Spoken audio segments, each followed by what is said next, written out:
What's up, everybody? Welcome back to another episode of The Week in Wrestling. Like the second episode, but whatever. Back again to talk about some of the news and the notes in the wrestling world that took place this week. I didn't actually consume any of the live shows, but I kept up on the results, and I kept up on the news and the rumors and the innuendo. So we'll talk a little bit about those here this week on the show. I've got my news and notes here down here on my trusty little phone. In fact, I got to pull up something because it kind of affects one of my first pieces that I was going to talk about. So everybody has been talking like crazy, CM Punk. There's been a lot of theories about CM Punk floating around, so let's talk about some of them now, shall we? So the first on the CM Punk news docket is not necessarily from this past week. It might have been, I think it was early this week, but allegedly CM Punk was scheduled for a conference call with the TKO board of directors. Many people speculate that this would be about kind of laying down the groundwork for working together, and CM Punk returning to the WWE is that the conference call was a final formality. CM Punk played into those rumors by saying that he was meeting with Jack Tunney and some other dude. So that was kind of amusing to me that CM Punk played into the rumors. Of course, immediately all the dirt sheet folks, they're going bananas and they're trying to refute everything, and they're saying, oh no, people close to Punk are saying no, and WWE sources are saying no, and all of that sort of stuff. Now, just playing devil's advocate here, because I, for one, I'm not putting my cards in this one because they don't need him right now. That's the thing. That WWE doesn't need CM Punk. I think CM Punk needs the WWE more than the other. But let's say that they were working to have him make a shock appearance in Chicago at the Survivor Series. Let's say that was really something that is going to be a potential. This is the WWE we're talking about. They have managed to keep major secrets under wraps until they actually happen. Things that dirt sheets didn't pick up on, things that nobody leaked out. So is it really inconceivable to think that maybe only Ari Emanuel, Vince McMahon, Nick Khan, and Phil Brooks are in on these conversations? Maybe Paul Levesque. Is it really that naive? Or is that thought really that naive? I don't think it is. I'm also in the camp of where I don't think CM Punk is going to be making that return. But in the same breath, I've got to admit that I kind of almost hope he does, because all these little uppity ass dirt sheet writers, they're like hopping up and down like, oh, we've proven it. We've proven he's not coming back. Shut the fuck up, you fucking cancers to wrestling. God.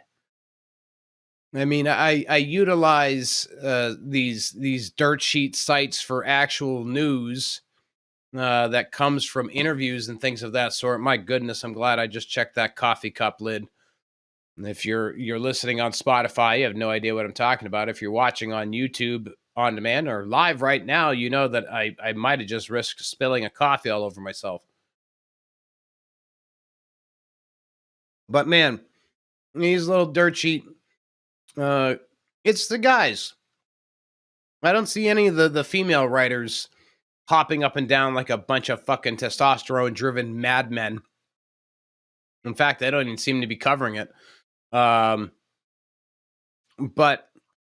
I kind of almost hope he does come back. So then all of those guys that are like, oh, no, we proved it, we've got our sources, they can all eat shit in the end. But the reason I wanted to pull something up is because in typical dirt sheet writer form, now it's been confirmed, close sources to CM Punk. Now let me read this before I go.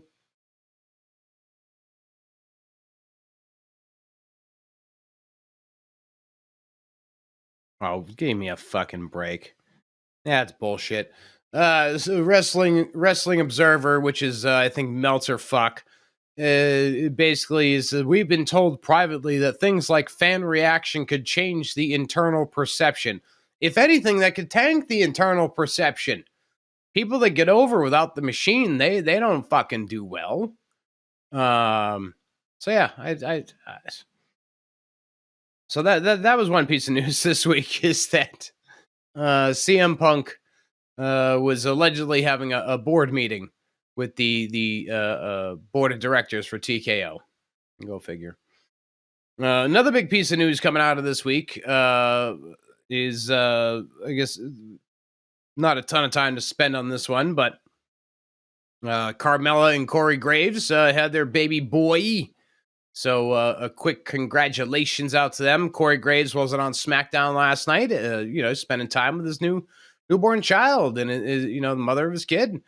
Corey, I would imagine, might be back on SmackDown next week, or maybe he's going to be on some paternity leave to do the bonding thing with the kid. But either way, congratulations to the two of them. I know, at least last time I heard, Carmella intends on returning to the ring when she's ready after, this pregnancy was complete and, she did the motherhood thing and all that. So, I mean, I was always a big Carmella fan. I didn't really like her at first. But the Mella is money thing is where I really grew into liking that character, the Princess of Staten Island and all that jazz. Which is funny, though, because she's from Mass. But either way, I said my congratulations to those two. Awesome times, good times. Hopefully a lot of good times ahead for them, as parents. Let's see. Let's move on here in our notes. TNA. We played TNA Impact on Twitch a couple months back. Did the story mode, and it was frustrating, but it was fun. And so it came up in conversation. Scott D'Amore was doing an interview. I forget who he was doing the interview with, but he was asked the question this week: could he see TNA making another video game? And Scott D'Amore said that it is absolutely something that they would love to explore, and it's something on their list of things to explore eventually. One thing he did rule out, though, is that it would not be something we would see in the 2024 calendar year. But I do think it's cool that Scott D'Amore at least put the idea out there that we could see a follow-up to TNA Impact. And he even said in the interview that it was a shame that there was never a follow-up. And for those of you who may not be aware of the game's history, there was a follow-up planned. TNA Impact 2 was in the pipeline. It was something Midway was going to work on. But unfortunately, Midway went under. And whoever picked up the license, I can't remember who picked up the license, they just stuck to Nintendo DS and then eventually mobile games. So there were other TNA games released after Impact, but they were only on the DS and mobile. So I think that's cool potential. I would love to see TNA get into the video game marketplace again. They have a very solid roster. I wish two things for TNA in their rebranding. I wish for them to find a television network with a better distribution, and I understand their company bought access, so they had a TV home, but not everybody has access. It's not even available on all the streaming services, where you pay for the live package. I remember when I still had traditional cable, that was it was part of a higher tier. So access is not very easy to get. So if we can't change television homes, I would at least hope that maybe they make their Impact Plus app a little more available. Get it onto game consoles. Get it into these smart TV stores, the Samsung stores, the Vizio stores, the wherever you can get it. So maybe you could drive a $7.99 a month subscription that includes the weekly TVs. I think you can watch them live on Fight, but you got to pay. So I mean, I guess you could do that over there now, but why not When that deal is up, move that over to your own streaming service, and charge to watch the weekly events, and then have an upcharge for the pay-per-views if that's what you want to do, or make it a little bit more expensive every month and include the pay-per-views. You know, I'm sure there's fans out there that would spend 15, 20 bucks a month on the service. And I know you're probably laughing because Peacock's available for $4.99 at its cheapest. But I'm sure there are people out there that, whether it's TNA or even AEW, that would spend, let's say, 15 bucks a month if it included pay-per-view events, if it included full archives, if it included weekly TV. And with AEW, that would be a little bit of a challenge. But with TNA, I think they can do whatever they want with their TV. So Anthem owns Access, so we don't have to worry about exclusivity there. We can make them available next day if you don't want to make them live. And then the other thing that I wish for Impact or TNA is that follow-up video game, because they've got a really awesome roster. A lot of up-and-coming talents. A lot of talents that deserve more spotlight that they don't get just because of the exposure issue that TNA has. TNA is a pretty solid show if you can find it. That's the challenge. It's not as easy to put on as WWE programming that you know is on USA and Fox, or AEW programming that you know is on TBS and TNT. And these channels are very widely available to everybody. But things are going to get a little bit confusing coming up. That takes me right into my next little story piece, talking about knowing where to watch things on television. NXT announced I believe it was a 5-year television deal with the CW network. Interesting. Somebody said that it very much has SmackDown on UPN vibes. And if you kind of follow the lineage of things, the CW network was at one point UPN. Lots of questions we don't know about when's NXT going to air, what day is it going to air, what time is it going to be, how long is it going to be, how will the viewership be affected being on the CW versus the USA network. And the move was not unexpected because USA dropped, I think it was $1.4 billion to bring SmackDown back to USA. So they've got SmackDown back on USA. So the general thought is that Raw and NXT are going to leave USA. Apparently USA is still in the running for Raw, but rumors have been saying that FX is in the running for Raw, which to me just sounds weird. It even weirder considering Fox just dumped SmackDown because they said that they didn't get the return on investment they were looking for. Well, they didn't dump them, but they weren't going to bid for them either. So they didn't get the return on investment on SmackDown, but they're going to get it on FX. It doesn't make a lot of sense to me.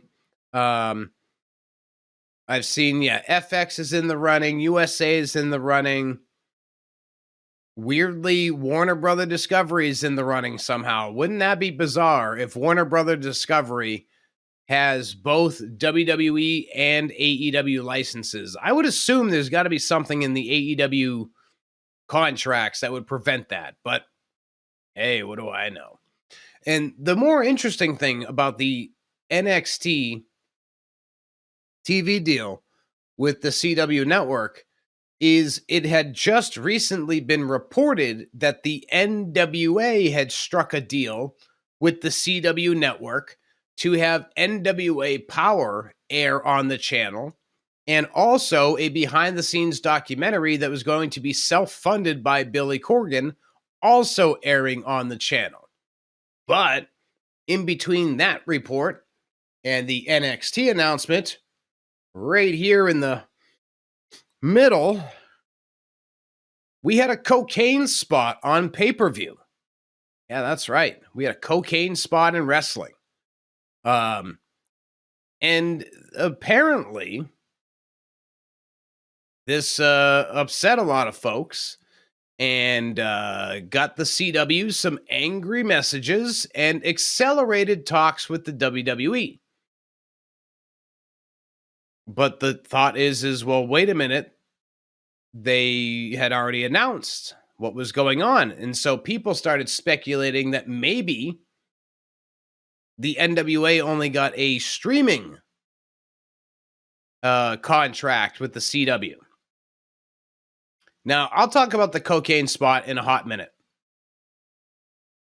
The follow-up to this, though, is that Billy Corgan has come out and doubled down on the claims that he has, in fact, signed a TV deal with a top 20 network and says that previous speculation was wrong. So,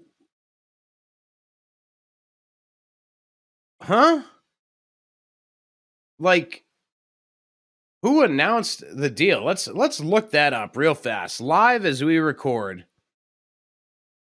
Who announced that?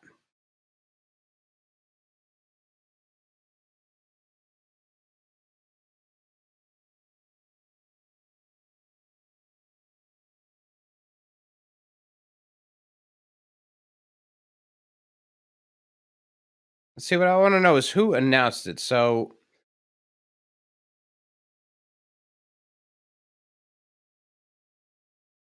okay, so a quick note about it. Oh, there we go.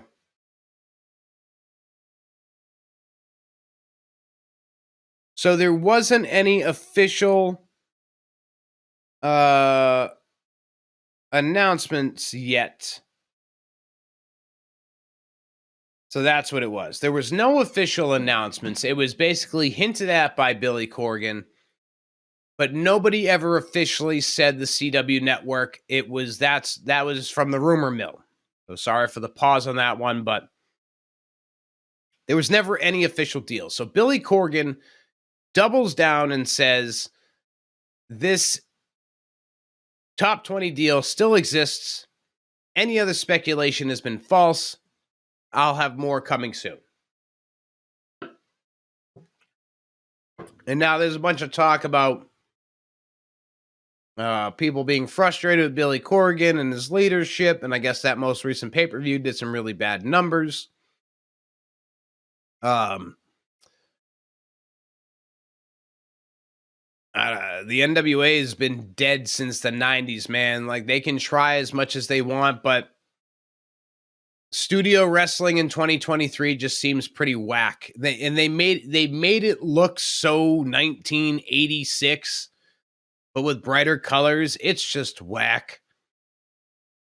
But this cocaine spot, though, let's say this cocaine spot is what really blew up the spot between the NWA and the CW network.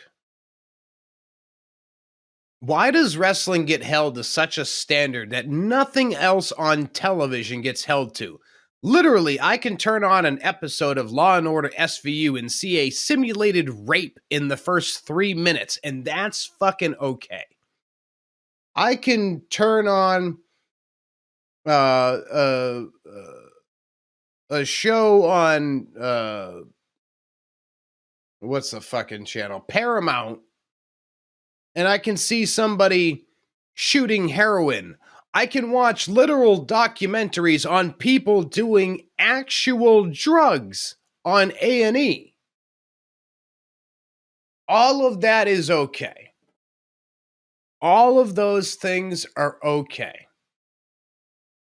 But wrestling gets held to this weird standard. And yeah, there are certain things that wrestling has done that even I agree they shouldn't have done. Like, necrophilia, for example, simulated or not, you should have never have done that.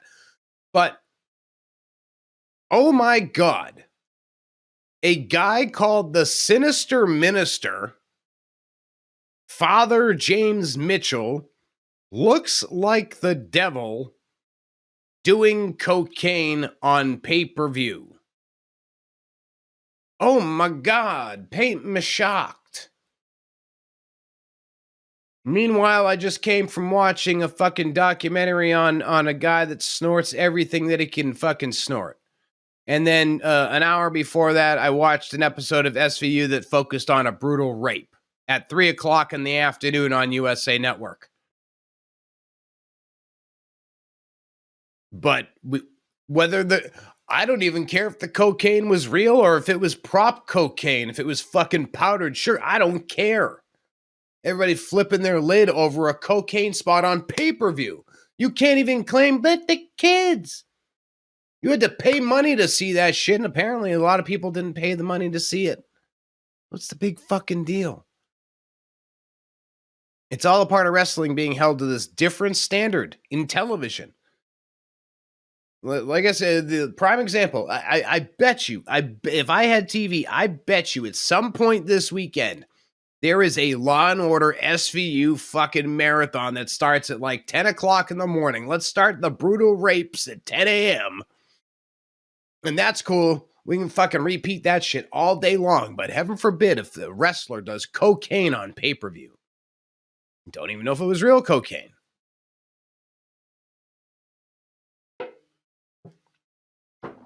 But apparently the NWA is still going to be heading towards a top 20 network. Let's see who are the top 20 networks. Who are the top 20 TV networks? Come on. Not of all time. I don't want of all time. 2023. We got a top 20?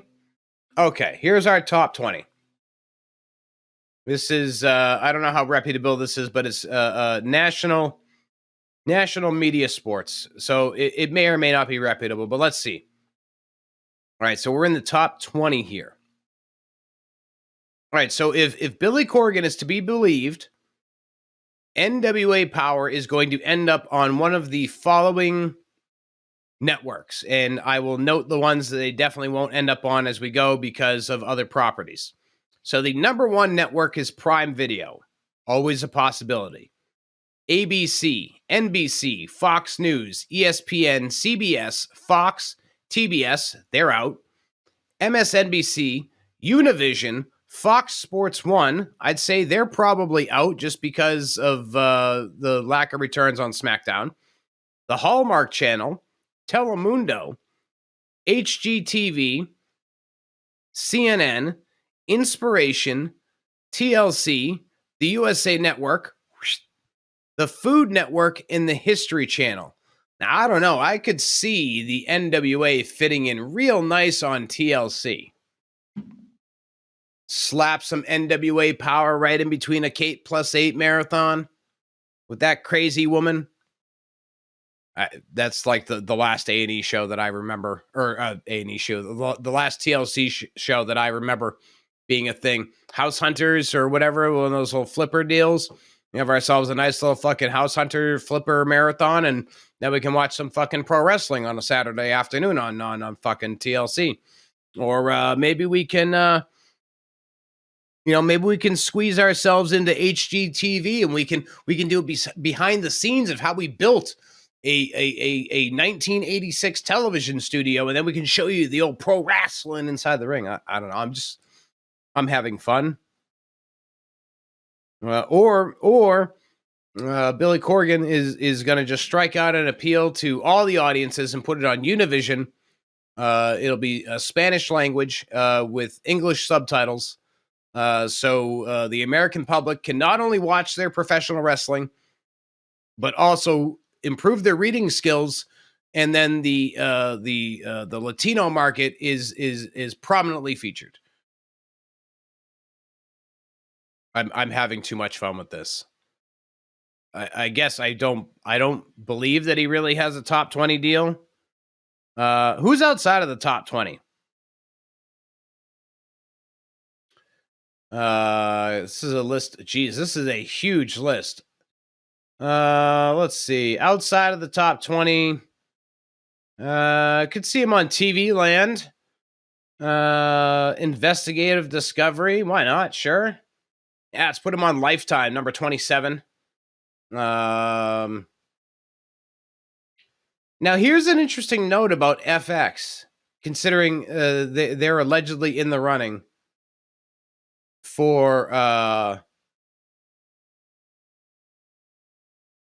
excuse me, for allegedly being in the running for Monday Night Raw. FX is number 33.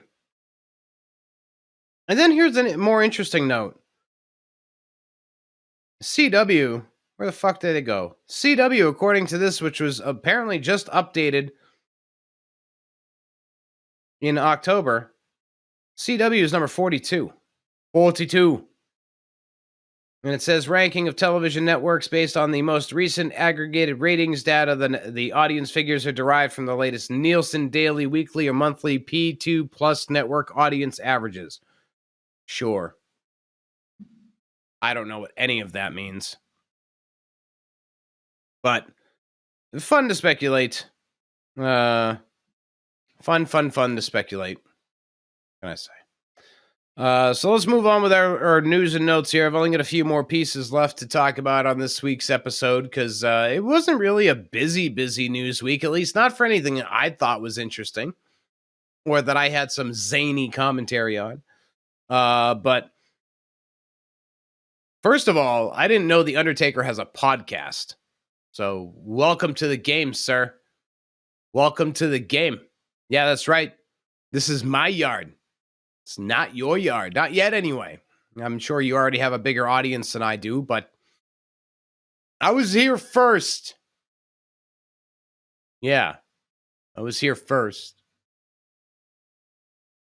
But anyway, The Undertaker actually walked back on some comments that he made not too long ago where he said that he felt that the entire industry had gone soft. And he admitted that it came from a place of having a hard time accepting the change, that the wrestling industry was just taking better care of the worker. And, you know, he came from an era where you worked hurt, you didn't complain, you just taped it up and you went out there. And so because, you know, these guys are being put in protocols and they're being held off and all this other stuff, to old man Taker, you know, it was too much of a change under the guard for him. And I thought it was nice to see him walk back on those comments and say that he was wrong. And admit that, you know, it came from that place of things were changing and it was kind of scary. Change is scary. And he appreciates that the wrestler is being taken care of better now more than ever before. Say whatever you want about the WWE, but even now with the whole TKO merger, I guarantee you these guys are going to be getting taken care of left and right. Like, look at Ricochet. Poor guy suffered a concussion on Monday Night Raw that apparently was not apparent until the very end when he kicked out when he wasn't supposed to, I guess. The rumor and innuendo is that it was supposed to be a tie, like a double pin between Ivar and The Miz, and then they would face off, or it would be a triple threat against Gunther. Either way, he's in protocol now. They're not letting him back in the ring until he's good to go with his concussion stuff. Like, immediately yanked from the road, yanked from TV. And people say, oh, they, you know, should have been able to see the signs. Because I guess Ricochet doesn't remember anything from the match. I didn't see the match, so I don't know if there was an apparent moment like there was with the Moxley stuff. Maybe Stevie Richards will do an analysis of it coming up because he likes to do those.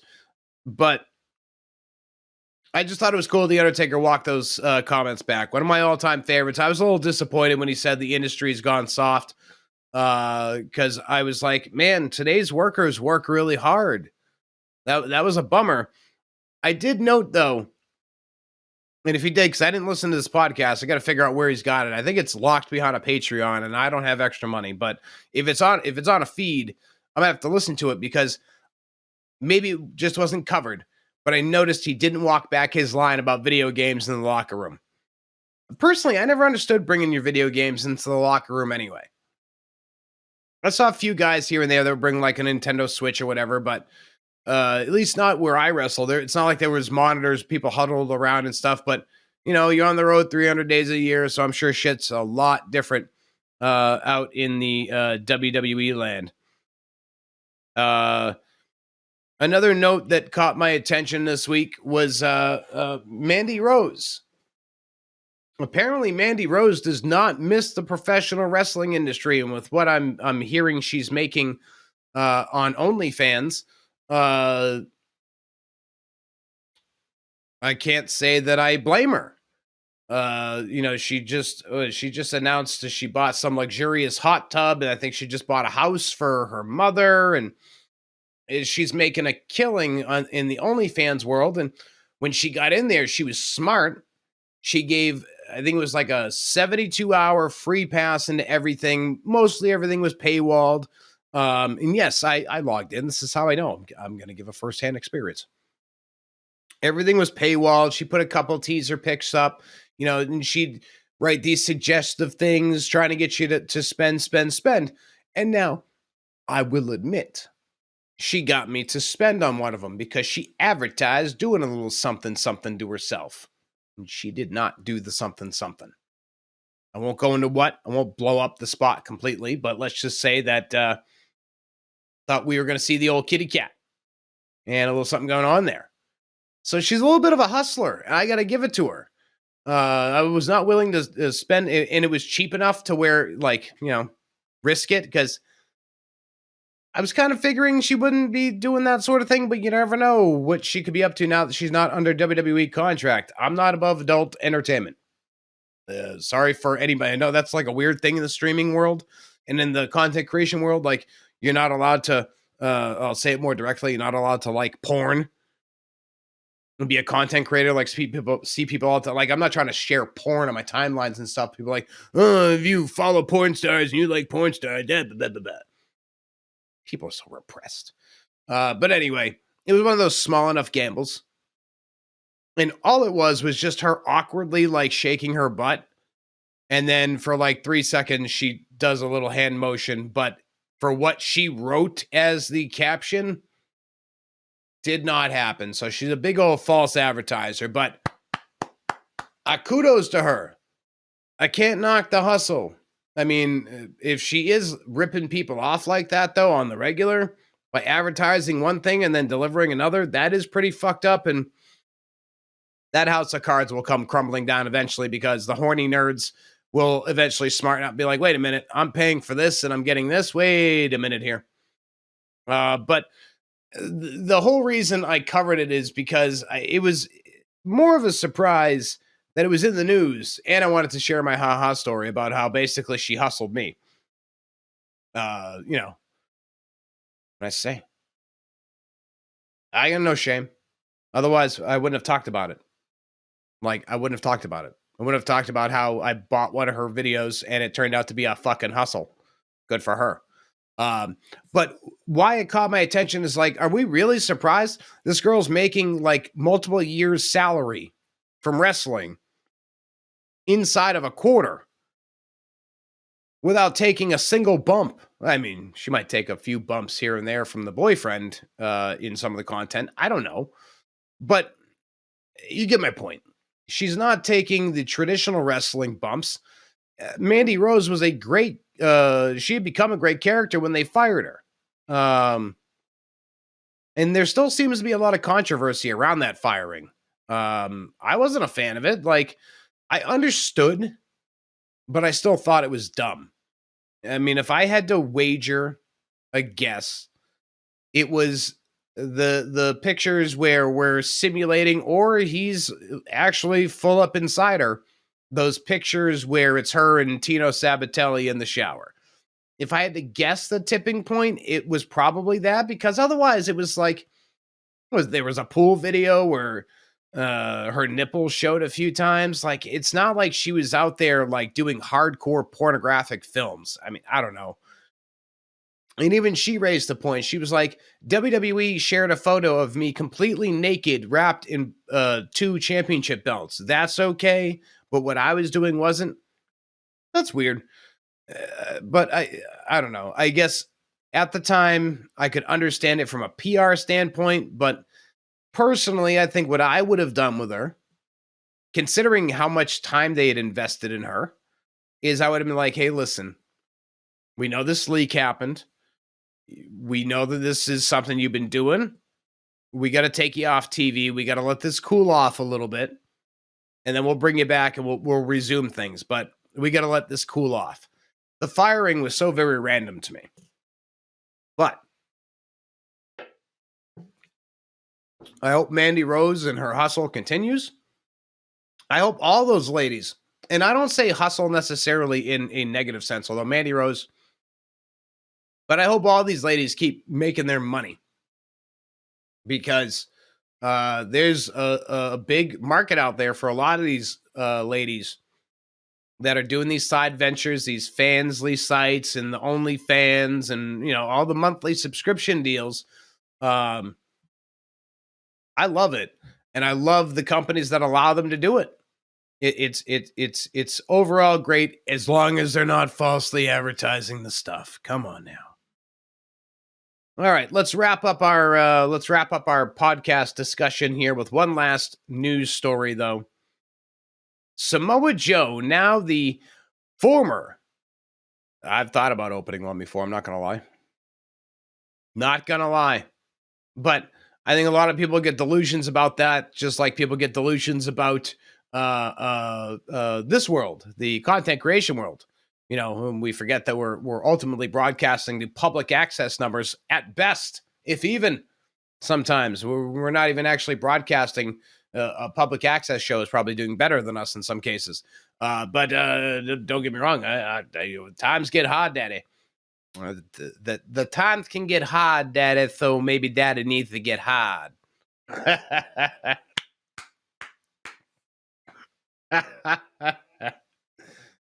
And that came from Dirty D in the comments section here as we record this one live.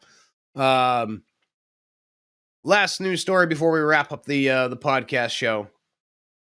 The podcast show. That just sounded weird to say. Whatever, who cares? We're live. Fuck it, we're doing it live. Samoa Joe, now the former Ring of Honor television champion. And who beat him, you ask? Nobody. Absolutely nobody. In a move that is puzzling many people, myself included. I didn't see it live, I only heard about it. But Samoa Joe, following a successful title defense over Keith Lee this past Wednesday, which would be Wednesday the 8th, right? Yes, November 8th. On November 8th, successful title defense over Keith Lee. And then he vacates the Ring of Honor Television Championship, says he's hungry. He came here for the AEW World Championship. He did not come here to be TV champion. So he set the record for being the longest reigning Ring of Honor Television champion. And then he fucking drops the belt. Now, Samoa Joe, in my opinion, is cool enough to probably have made that promo look badass. And I haven't seen it yet.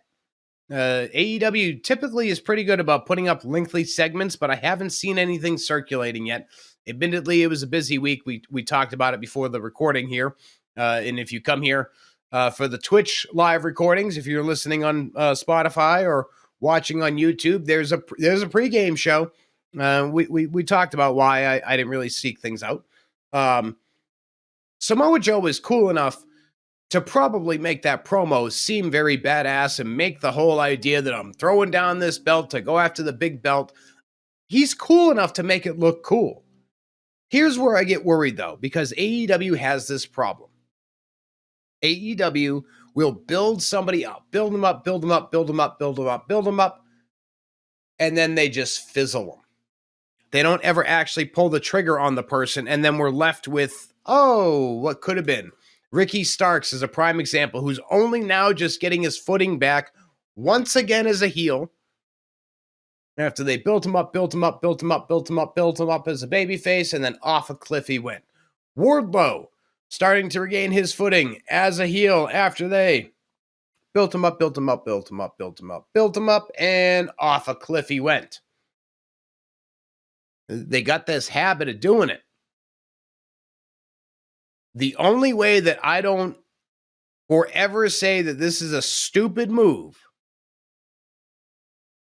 the only way I don't say that statement is if Samoa Joe is the next AEW World Heavyweight Champion. You cannot make that his mission and not have that be the follow-through. Not after all the times that Samoa Joe has been in title pictures and built up and fizzle out. Eventually, it starts to hurt credibility. So he can throw down the belt. I'm cool with the idea that he threw down the belt, but I sincerely hope that this is leading to Samoa Joe versus MJF or Jay White. Doesn't matter who. I think it should be MJF. But Samoa Joe versus MJF at World's End, December 30th, pay-per-view. Samoa Joe ends 2023 by ending MJF's title run. That's got to be the end game here. Because otherwise, Samoa Joe, in my book, they just make him look goofy. And like I said, he probably made the promo look super fucking badass. I bet he was all fucking cool. Yeah, man. And that's not even a Samoa Joe impression. That's me trying to be cool. Like, just that, yeah, man. I'm fucking badass. What are you going to do about it? You know, that head tilted back. That kind of deal. You know what I'm saying? I think Samoa Joe really has that coolness factor about him that can allow him to pull that off. But I just worry that they're not going to be able to pull it off in the follow-up. But we'll see. But on that note, I think it's about time we wrap up the week in wrestling. That's a good coverage of stories. Oh, wait, no, I'm sorry. I got one more to cover before I wrap up. It came out of SmackDown last night. Damage Control. Expanded. Supersized Damage Control. We added Asuka and Kairi Sane to the mix last night. Now, I'm not totally convinced that it isn't some sort of Io, Asuka, Kairi inside job to cut out Bayley and Dakota. But for right now, what a scene that was on SmackDown. I didn't see the match. I only saw the picture. But what a picture it was. The five of them, arms raised in the center of the ring. It's sure looking like the War Games will be Asuka, Io Shirai, or Io Sky, Kairi Sane, and Bayley against Bianca, Charlotte, Shotzi, and some fourth to be named. It kind of almost feels like WWE is only going to be doing 4-on-4 for the War Games, which is traditionally what they do. I know people like to point out that War Games is 5-on-5, but we've seen plenty of times where it's been 4-on-4. So whether it's 4-on-4 or 5-on-5, I'm excited for War Games, but I love supersized Damage Control. Okay, there we go. That was the last note I wanted to cover before I wrap things up here in the Week in Wrestling. It was a fun week in wrestling for what I can gather. Looks like the shows all progressed where they needed to progress. I don't know. I didn't watch them. Not having live TV makes that very, very easy. But coming up on the podcast schedule this coming week, Wednesday, 6 a.m. Eastern, episode 20 of Dropkicks and Joysticks will drop on WWE 13. Let's see. It's already premiered. So over on YouTube now, the most recent episodes of Superstars of Wrestling and Wrestling Challenge. Yes. And since we've got it here, let's see how we work it in. Coming up next Saturday night over on YouTube, it's the Next Challenge 64 special. It is Survivor Series. 6 matches featuring the golden era of the WWF, powered by WWF Legends Challenge 64. And we'll be doing a Legends Challenge 64 broadcast on YouTube tomorrow, Sunday, November 11th. That'll start at 10 a.m. Eastern. I think that about covers everything. If you want to keep up with me on social media while you're watching live on Twitch, you can see all those logos there. And if you're watching on YouTube, you can see all those logos there. But if you're on Spotify and you're only listening, you can follow me at Bloody Bill Vox. We got us some. Let's see. Let's pick one. Spotify, yeah. Ko-fi, yeah. No, wait, no, that's not Ko-fi. That's Teespring. That's Ko-fi. That's the PlayStation Network. That's the Instagram. They're moving along here. Wait, let's change my fingers here. Whoops, whoop, oh, that's a TikTok. That's the Facebook, that's the X or the Twitter, whichever one you want to call it. That's the YouTube, and that's the one where we're recording this one live every Saturday morning, 10 a.m. Eastern. We start with the pregame, and then we get into the recording right here on twitch.tv/BloodyBillBox. But on that note, until next time, for the Week in Wrestling, have fun out there, stay safe out there, and be happy, my friends. We'll see you next time on the Week in Wrestling with me, Bloody Bill Box.